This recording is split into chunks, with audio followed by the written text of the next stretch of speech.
안녕하십니까. 저는 KB국민은행의 부동산 수석 전문인 박원갑입니다. 오늘은 11월 19일 정부가 24번째 부동산 대책을 내놓은 것을 좀 분석을 해보고자 하는데요. 뭐 이렇게 부를 수도 있겠죠. 12.19 전세난 대책.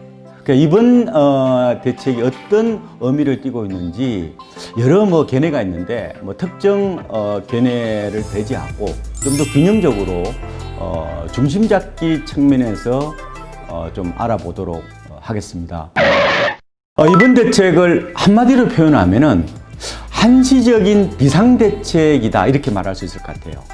수도권에 30만 가구 아파트 이제 공급 계획이 있지 않습니까? 근데 이 아파트 입주가 본격화되는 게 앞으로 3년 뒤, 그러니까 2023년인데 그 기간에 어떻게 할 거냐? 이 2년간 공백을 메울 수 있는 방법을 찾아라.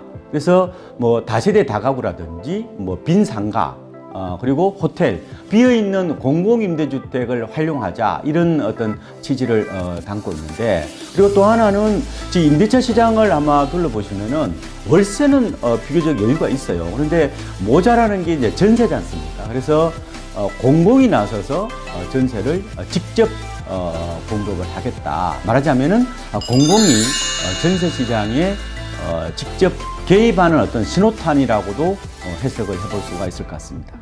지역은 뭐 구체적으로 공개되지는 않았어요. 그런데 뭐 기존 공공임대주택은 이미 뭐 다 지어진 거고 있는 거죠. 근데 신규로 매입하는 곳은 추후 나올 것으로 예상이 되고요. 2022년까지 전국에서 기존 임대주택 공실 39,100채 하고요. 오피스텔하고 빌라 매입분 44,000채 정도.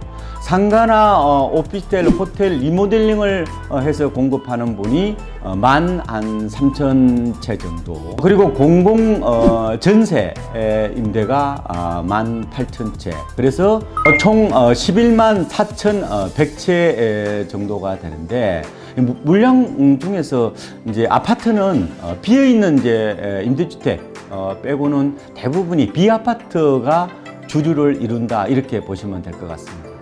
요즘 젊은 층을 중심으로 보면은 아파트 선호 현상, 편식 현상이 굉장히 이제 강한데요.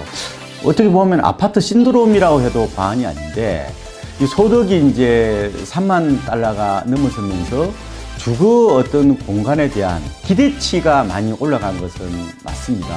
그래서 아파트를 이제 공급을 해야 되는데 문제는 시간이 많이 걸리거든요. 아파트는 이제 부지를 확보해서 준공하는 데까지 아무리 짧게 잡아도 5년, 뭐 길게 잡으면은 10년 정도가 걸리니까 이렇게 할 수는 없으니까 이번 대책은 이제 고육지책이라고 볼 수 있을 것 같아요. 아파트를 음식으로 따지면은 정식 메뉴거든요. 정식이 맛은 있고 또 영양가가 높죠. 그런데 그렇게 하기는 어려우니까 결국은 빠른 속도로 공급할 수 있는, 말하자면은 다세대 다가구 같은 경우는 패스트푸드라고 볼 수가 있겠죠. 그래서 빠른 시일 내에 공급할 수 있는 방법이 말씀드린 뭐 다세대 다가구라든지 빈상가라든지 이런 쪽이라고 보는데, 비아파트 공급을 늘려서 아파트 수요를 분산하겠다 이런 뭐 취지를 담고 있다고 보면 될 것 같고요. 근데 이번 대책이 성공하기 위해서는 저는 세 박자를 이제 갖춰야 된다. 그러니까 수요자들이 원하는 지역의 물량, 그리고 그것도 빠른 속도로 공급이 돼야 된다는 거죠. 말하자면은 공급되는 지역, 그리고 전체 물량, 속도, 이 세 가지가 결국은 이번 정책의 실효성을 결정하는 주요한 관건이 될 것이다. 이렇게 분석을 해보고 있습니다. 전세난의 부분 완충 효과 정도로 정리를 하고 있습니다. 지금 전세 시장은 지난 7월 말 임대차 3법 시행 이후에 충격을 받은 상황이라고 저는 보고 싶은데, 지난 가을 이사철이 이제 1차 고비였고요. 2차 고비가 내년 겨울 방학 이사철과 봄 이사철이 이제 될 텐데, 주로 뭐 1월에서 한 4월 정도로 보고 있는데, 지난 89년에도 이제 임대차 기간이 늘어났죠. 그때는 이제 1년에서 2년으로 늘어났는데 당시 한 4, 5개월 정도 불안했다가 진정되었어요. 그런데 이번에는 이제 2년에서 사실상 4년으로 늘리는 거기 때문에 시간이 좀 더 소요될 수밖에 없지 않느냐 이렇게 보고 있습니다. 말하자면은 임대차 기간을 1년에서 2년으로 늘리는 것과 2년에서 4년을 늘리는 게 수요자 입장에서 보면은 받아들이는 민감도가 좀 다를 수가 있겠다.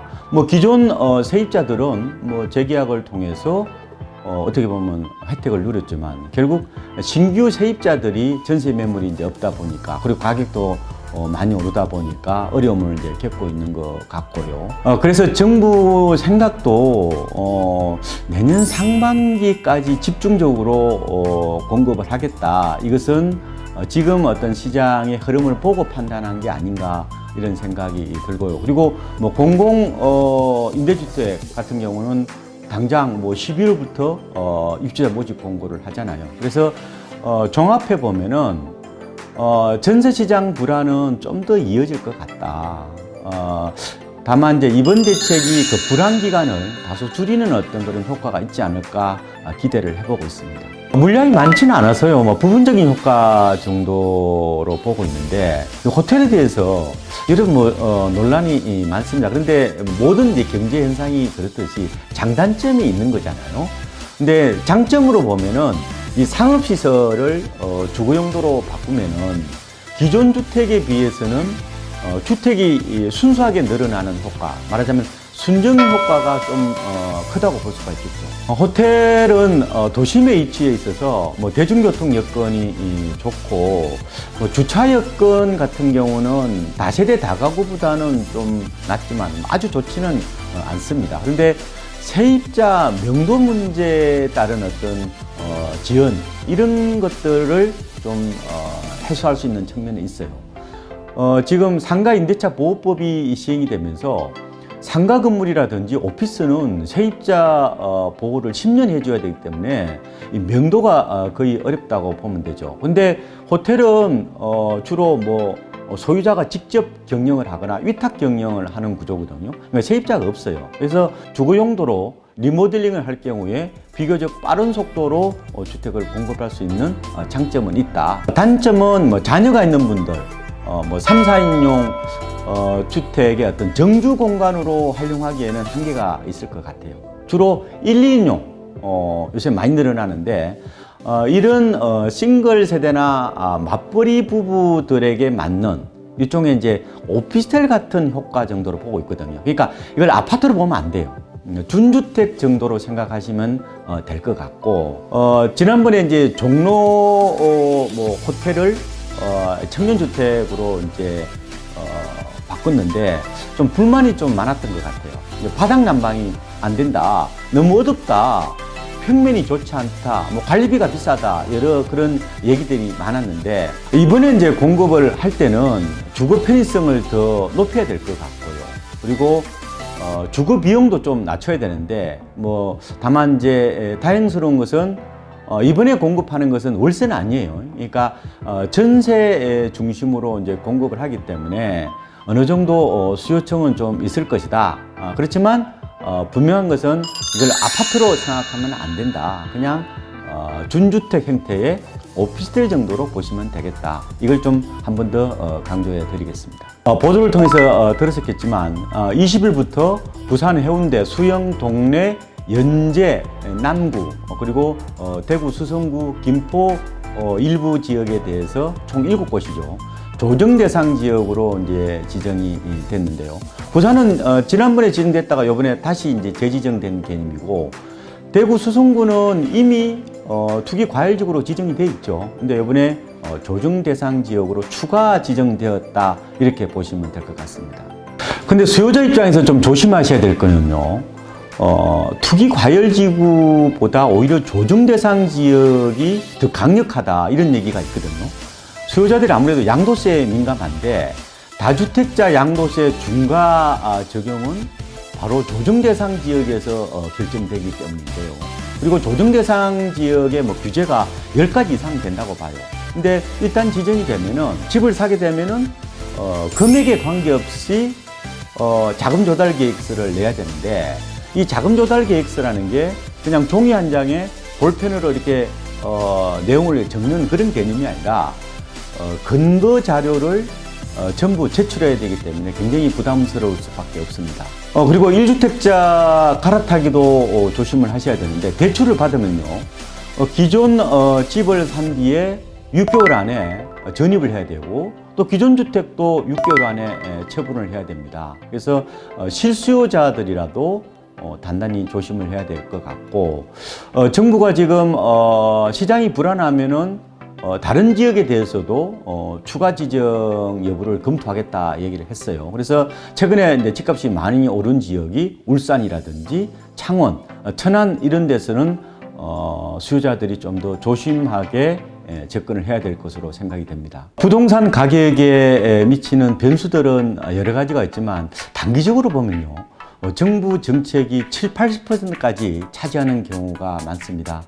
변화하는 정부 정책에 항상 길을 열어놓는 게 중요한 것 같고요. 그래야 좀 더 기민하게 대처를 할 수가 있는 것 같습니다. 요즘 시장 격언에 예측보다 대응이 중요하다 얘기를 많이 하는데 부동산도 이에 해당되지 않을까 생각이 됩니다. 이제 어떤 대책이 나오면은 나는 어떻게 대응할까에 대해서 항상 고민을 좀 해보시면 좋을 것 같습니다.